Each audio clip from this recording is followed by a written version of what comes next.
grateful today. I'm so excited, having you to be our keynote speaker. I am a Pele Trap from Lofa County. We have our own organization in Liberia by the name of Kalu Sukodoro Children Foundation, helping the underprivileged children and disabled children in Liberia as well. I'm so excited. This is an opportunity that was given to us by Dr. Abe, and we make use of it. Also, I'm an administrator in California here, working on the forensic department in California. I'm so happy and honored to see my own vice president. I look forward to seeing you in Liberia one day. And thank you so much for the great speech. Thank you so much, everyone, our faculties of the Abe Global Institute. Thank you so much for the opportunity. I'm so excited. Thank you. Well, thank you very much. It's a comment, so she doesn't have to answer. That's good. Thank you. Okay, I see Atta Aaron Becker. Your hand is up.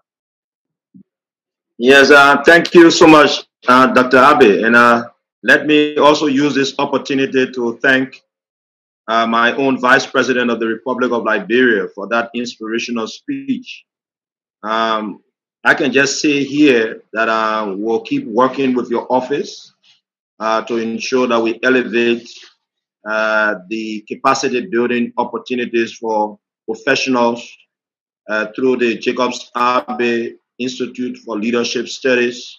And so we'll keep working closely with your office, even beyond this graduation, so that we elevate this capacity building opportunity even beyond this commencement ceremony today. But your speech was actually inspirational, and this speech has sunk so deep down into my mind, and I'm hopeful that it has also sunk down into the minds of other graduates today who participated in the ceremony. Thank you ever so much, Madam Vice President.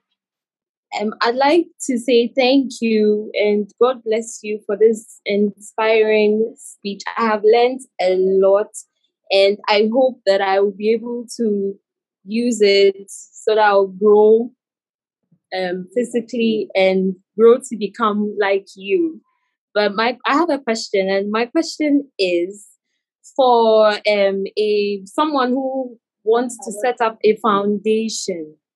Okay, that is centered on women and children, mostly women and children empowerment, mostly widows and young orphans or the poor and needy in society. What advice would you give to someone who wants to start or put up a foundation that is centered on helping women and children?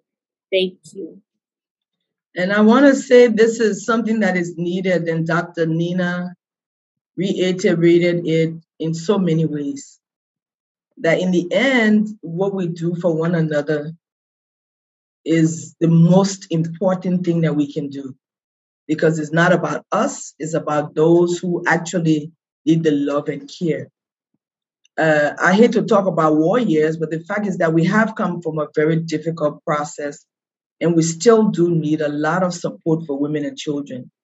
In addition to the fact that I'm vice president, I've run a foundation called the Jewel Starfish Foundation for 22 years, providing education, mentoring, leadership opportunity for girls from 7th grade through to the university. And I know that there are many, many, many more young women, orphans and widows who actually do need help. During the war years, there was a lot of support for orphans and widows. But as we've come out of that process and we're now in a governance space, it is expected that government and some of our more affluent members of our society will begin to do the social welfare work that our people need. So it will be an important thing to do if you have the resources to come and begin that process. It's not about what you have. It's about the impact that you will make, even if you just pick one person. So it's a process, it's a lifetime's work. And I'm sure we have a lot of space. The more we have helping those who are less privileged, the better we are. And so I look forward to hearing about your NGO here in Liberia pretty soon. And you'll find out when you come that there is a lot of work that still needs to be done. So let me welcome you to the space. And we look forward to seeing you as soon as possible. Thank you very Thank much, you. Madam President. Okay, we also have Grace Osodofiriam from Nigeria. Grace. Okay. Thank you very much, Your Excellency. I am so glad having you at my graduation and our graduation. My question is, I want to know, given the fact that in an African setting, women are not normally supported to get to that political level, how was the experience and how did you go about it, getting to that top political level in Liberia? Thank you. Well, the first thing you have to learn is that whether it's politics or medicine or social welfare or engineering, whatever a woman decides, she must have a passion for it. It is that passion that drives you beyond everything else. So if you find your passion, it will drive you to places that you can't even begin to imagine. Is it an easy road? No, but life isn't easy. And so you must have the stamina and the commitment to remain on course. When you remain on course, in spite of challenges, God will find a way to lift you to where you need to be. And so all I can do is to encourage women. A lot of women are afraid of the political space, but as I keep saying, the political space, especially in the national legislature and in the executive, is where the decisions concerning the essence of life are made. And if women are not at the level where we make up a number that is significant enough to change things, then we continue to be at the end of all of the policies and programs that our government puts in place. So it may be scary, it may look difficult, which it is. The fact of the matter is, if you become passionate about transformation, then you become a change agent. And so I want to encourage those who have the heart and the passion for transformation to go into politics with a heart to serve, with a heart to make a difference. It's not a place to get rich. It's not a place for just using influence. It's not a place for self. It is a place for working for others. And if you have that heart, I believe God will always open many, many, many, many doors. Wow. Thank you so much. All right, we'll take two more. Let's take Daniel Obiri. Daniel from Canada. Thank you, Your Excellency, and thank you for the speech. It was so inspiring, and I've learned a lot. I know you talk about, trying to also project Nigerian Liberians, those that were part of the group. My question is that, having given us such a powerful, inspirational message to us really to empower us into the world, I am also looking at it as that not really your vice president not staying at Nigeria, not staying at Liberia, but also maybe beyond the coast of Africa, whereby maybe you can also empower young people in the diaspora, parents that have also given birth to young people all over here, so that they can also hear this powerful message that you gave to us today, so that it can also push them to the next stage of their life. And one quick thing that I also want to ask is that beyond every successful leader, there is something behind, someone that really encouraged you. But to you, what was your inspiration? Growing up, who really that inspired you up to really get to this level? And I know there has been challenges, but through all your challenges, what keeps you going, and what keeps you always empowering young people and helping young ladies to really get to their goal? So let me start with the second question first. What keeps me inspired is my relationship with Christ and my faith in a God that is able to do more than we can ever imagine or ask. And you may see life as challenging. There will always be challenges. But if you listen to that still small inner voice that God has given each of us, it provides a way. It lights your path. It gives you inspiration. and allows you to begin again, even if you fall. You get up and you continue because you are doing something beyond yourself. And so for me, that is what inspires me, that God has given me a platform to make a change in my world. And every day I pray that He will give me the grace to continue to stand and to do what I can. In terms of who inspired me, I would like to say my parents first, because they are always our first teachers. Unfortunately, both of my parents are dead, and they did not see me become the jewel of Africa that everybody talks about. I know wherever they are, I hope they're watching. I also was privileged to listen to Winnie Mandela on the radio as a young girl, coming from an African society where we were asked to sit in the back. And I heard someone called Winnie Mandela speak on the platforms of many places, talking about apartheid, talking about her husband, and talking about the need to change what was happening in South Africa. She became the arrowhead. And unfortunately, we didn't get a chance to really celebrate her like we should have. But for me, she was one of the first ones that told me, hey, by her voice, by her actions, by her activism, that anyone can be what they want to be. And third, but not the least, Madam Ellen Johnson Sirleaf, who is the first female democratically elected president in Liberia and in all of Africa, who opened unusual doors for women to step through. Because of the work that she has done, I can be the first female vice president of my country. So we are change makers in our generation, but those on whom shoulders we stand have definitely led a path that we can follow. Our times are not as difficult as theirs, so it becomes easy as you go along. But I think those are some of the few persons who have actually impacted my life and encourages me to continue to keep steady and to do what I can. Wow. Thank you so much. Thank you so much. All right. So we have, I see we have Cameron Coley, who is the president of the Bond County Association in the United States. Cameron, please go ahead and speak. Thank you all, and thank you, Doc. Are you guys hearing me? Yes. Yes, we are. I'm so privileged and honored.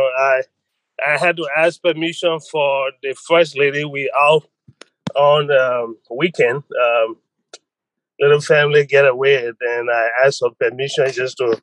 I've been following the program, but I asked for permission just to be able to greet you all and congratulate you for your successful program. Dr. Abe, we look forward to seeing you in Rhode Island in the next couple of weeks. We're extremely excited about the work that you have done. Continue to impact the lives of our people. I was wondering the other day why Dr. Abe found so interest in Liberia, especially more in the minds of our young people. And we're looking forward to the opportunity to listen to you and at the convention. Such an honor again to meet my sister.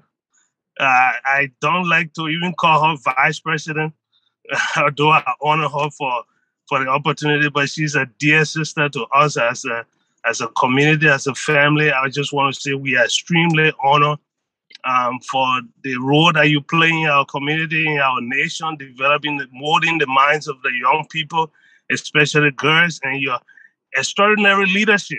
It takes a woman of strength, courage, and the power and authority to be there. I'm fortunate to have a lot of girls, and I always point you to them and say, this is the lady, and my daughter said, I want to be the vice president of the United States. I said, okay, you do have an example of having a vice president in Liberia with such an honor, madam. We're hoping to see you at a convention, but because of other schedule, we look forward to next year's convention. Hopefully, you can be part of the event. And hopefully we can plan towards it. I haven't been able to attend over the last few years, and I really apologize for the scheduling that always takes me. I have to be home at that period because of the national activities. So let's talk about next year. Who knows? Maybe God will provide an opportunity. We'll continue to pray. Hopefully, God can give us that privilege to have you to one of our conventions. But such an honor. We extremely honored. Thank you for speaking to the group today. Again, you see, I'm ready. Weekend getaway with my wife, but I still had to be part of this event. Thank you all for the opportunity. Dr. Abe, again, We say thank you for the work you're doing. You are a gift to our community, and we look forward to really having the opportunity to hear from you. And let's plan some weekend Zoom meeting this week so that at least we can connect more before the convention. Thank you all to the graduate. Go and get it. You got the authority now. You have gotten the knowledge. It's about time that you impact.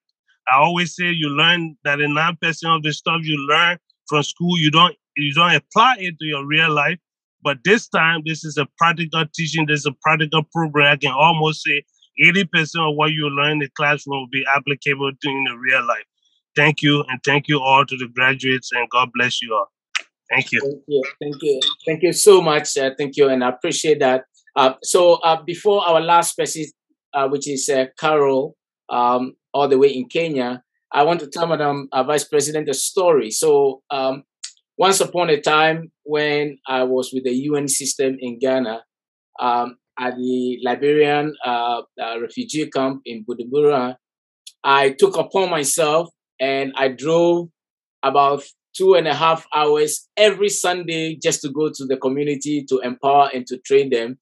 I did that for 4 years on my own with no remuneration from anyone, just to bring inspiration. And so I became a unofficial Liberian in the camp. Almost every single individual in the camp got to know me.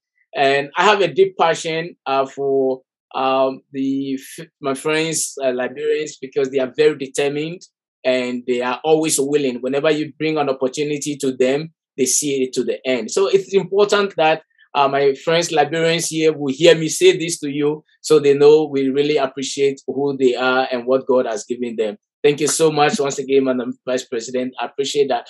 All right, Caroline, we'll give you the last slot and then we'll wrap it up. Hi, good evening, everyone. Can you hear me? Yes.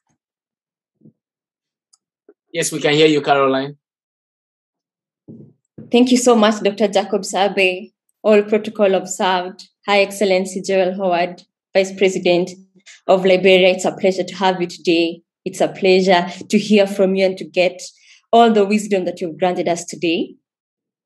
On behalf of ESL 2021 and also the new alumni that are joining our network, I just want to say thank you for wisdom. Thank you for showing us that perseverance, trusting in Christ, and focusing is important. In our midst, we have diversity. So many people here are very well talented. They have companies and organizations. Some are startups, some are ongoing organizations, some are just individuals that want to make a social impact in our society. We thank you for wisdom that you've shared today. And my question to you, you have the experience. You have both national experience, international experience, social experience, political experience, academic experience, as we're just starting up. What do you expect out of the graduates today in the next 10 years or 5 years? And for them to be on track, besides being focused and passionate, how do you want us to behave? And how can we win it? Thank you so much. It's a pleasure to have you here. Thank you. Thank you so much for this important question. What I look forward to in the next 10 years is that those of you who are part of this cohort and some of the others who have graduated before will form the synergies that will create the Africa, for example, that we need. Strong leadership, committed to change, committed to positive change, committed to coming together to help us build the industrialized Africa that my heart so desires. And I think each of us have that desire to create an Africa that we are proud of, an Africa that we can enjoy, an Africa that we can have our children remain a part of as we grow and develop. We hope we'll see you in the NGO sector. We'll see some of you in politics. We'll see some of you in social welfare. But wherever you find yourselves, whatever organization you are in, what I hope to see is that you will be real change makers, committed to the systems that we must build, committed to leading by example, committed to setting new goals that will catapult us into the 21st century. Because in Africa, we are still behind. And we need, with the new era coming up with Africa, hopefully in the next 10 years, having the largest population, with us still having maybe 40 or 50% of the natural resources left on our continent, that we will be developed, that we will be a continent at peace with itself and with one another, and that the industrialization that we need to sustain our own economies will come to pass quickly rather than later. As you joining on your life's road, as I said, passion is important because it is the fire that fuels your walk. If you lose your passion, then you lose your focus and you lose your commitment. So passion is very important, and remaining focused. What you must ensure is that you have a plan. What is your plan as you go into the agencies or the organizations that you are joining? Why have you come to this class? Why did you take 10 weeks off to put yourself through this intense mind transformation process? Is to be an agent of change. And the synergy that is found by all of you working together, keeping in touch and doing similar things across our globe will actually move us into the century where there will be peace and security and integration and inclusion of all of us, especially women and children who seem to suffer so much as a result of whether there is crisis, whether there is peace, whether there is economic empowerment. If we have negativity around us, women and children suffer. If we have positivity in all of the areas that we intend to serve, then we lift up something that God has created. And let me just end with, regardless of what faith you are, and I know there may be Muslims or Christians on this platform, we all believe in the Old Testament, and it says that God created woman at the end of the whole process. When he said everything was good, he realized that there was something missing. And so for agencies, for governments, for organizations to leave the 50% of the fire and the vision and the innovation and the strength outside of what they do, then we have a very long way to go. Hopefully the integration can include what women bring to the table to create a better world. Thank you so much. I am really honored this afternoon. Wow, what a powerful way to end at this commencement. And once again, on behalf of the Board of Trustees, the faculties, the staff and management, the leadership of the Alumni Council, the rest of the alumni, invited guests, friends and families, and on behalf of my lovely wife, I want to personally thank you so much, Madam Vice President, for spending almost 3 solid hours with us. We are so grateful, and we don't take this for granted. We've taken a lot of photos with you. We'll frame them and keep them in our homes. It will be a memorial whenever we talked about our work in this space. Thank you so much. And I also want to inform you unofficially that on behalf of the Board of Trustees, we will in November awarded you our Lifetime Achievement Award. There are a lot of librarians coming for this program as well. Ataberka will be there. We hope your schedule will allow you to come. If not, they will be there and they will bring the award to you. But we are humble and we love you. Thank you so much. Thank you so much. We hope you'll come and visit Liberia one day. Absolutely. Absolutely. Thank you so much. God bless you. And thank you everyone for coming. Have a blessed afternoon, morning, evening, wherever you are, and take care of yourself. And please continue to say a prayer for Madam Vice President so that she will continue to impact more lives on the soul.